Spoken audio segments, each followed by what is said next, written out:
Episode 4. Ayla's point of view. I had managed to get myself together enough to rejoin my family. The pain that seared through me from Theo's rejection and my subsequent acceptance almost brought me to my knees. It took all of my strength to keep my body from shaking, praying he didn't notice the blood coming from my palms.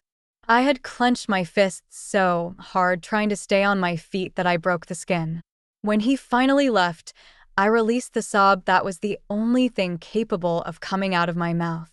But I didn't let the tears fall. Not yet. They couldn't know.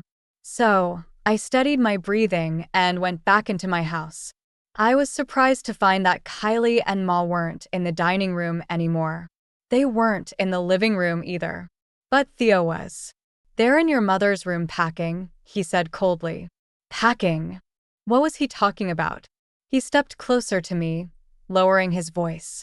"I think it's best that you keep your distance from Kylee for a while.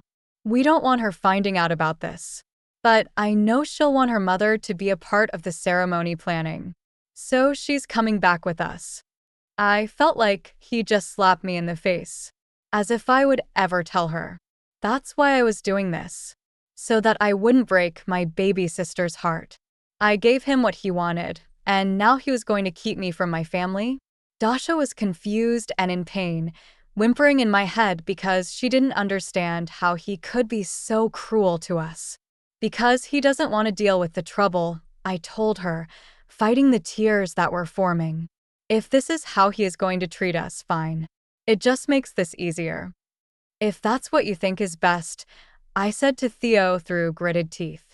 "Kylee," he called out, not breaking eye contact. "Let's get going." My sister came prancing into the room. "Already? It's getting late. Let's head to the hotel for the night. We'll swing by in the morning to pick up your mother."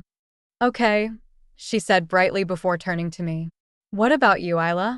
You're coming with, too, right?" I opened my mouth to speak, but Theo decided to answer for me. "We were just talking about that. Ayla has some things going on with work and can't get away." I gave her a tight smile. "Yes, I'm sorry. But I will try to come out there as soon as I can." "Oh, okay, I understand. But I'll make sure we have a room ready for you whenever you can come." "Of course. I can't wait," I said, my heart breaking again, knowing Theo wouldn't allow me to be there with her. We all said our goodbyes, and they left. Ma was still standing at the window watching them drive off when I went to clean up the dishes in the kitchen. She finally came in behind me and started opening another bottle of wine. We had gone through 4 during dinner already, and I barely touched my glass. "Ma, you've had enough for the night," I said calmly. "Oh, come on. It's a celebration," Ma said.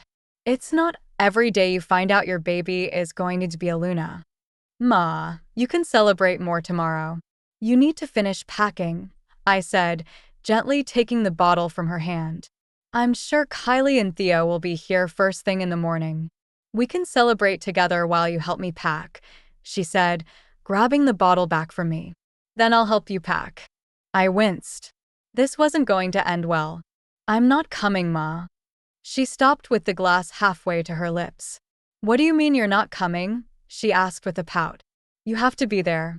Kylee is going to be mated." I told her we would help pay for the ceremony. I winced again. She meant me. I would be helping pay for the ceremony. Ma didn't have a penny to her name. "I will send you however much you need.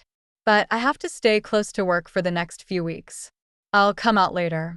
We have 6 months to get ready," I said, guiding her down the hall. "That's not the point. You should be there for her. This is a big deal. Don't be so selfish, Ayla." Her words stung, but they weren't unexpected. This was kind of the norm when she got like this. I know she didn't really mean it. At least, she wouldn't mean it when she was sober. It was just her way of coping with her abandonment issues. I got her into her bedroom and set her on the bed. I changed her into her nightgown and tucked her in. I left her sitting up against the pillows while I pulled clothes out of her closet, asking if she wanted to take specific items. Pretty soon, she started to tip to the side. I coaxed her to lie down and tucked her all the way in. She was asleep in seconds. I hurried through the rest of her packing, stuffing 2 large suitcases as full as I could before carrying them out to the living room. Then I locked the front door, finished the last of the dishes, and slipped out into the backyard. I stripped off my clothes as I headed for the forest, desperate to get under its protective shadows. As soon as I passed the tree line, I shifted, taking off at full speed. I let Dasha feel all the pain. I didn't try to hold her back anymore. We would mourn the loss of our fated mate, the loss of the one person who was supposed to see us for who we were, the one person who was supposed to always put us first, without demands or expectations. We would mourn the loss of never getting to experience that, but we wouldn't mourn him. We ran until we could barely breathe, until Dasha stopped at the edge of our pond, our place of solace, and let out a heart-wrenching howl into the night air, shifting at the end as she retreated back into my mind, out of reach to heal her broken heart, while I let the torrent of tears finally fall. I fell to the forest floor, curling into myself as the sobs racked my body, intensifying the burn that was still there from our bond being ripped from my heart.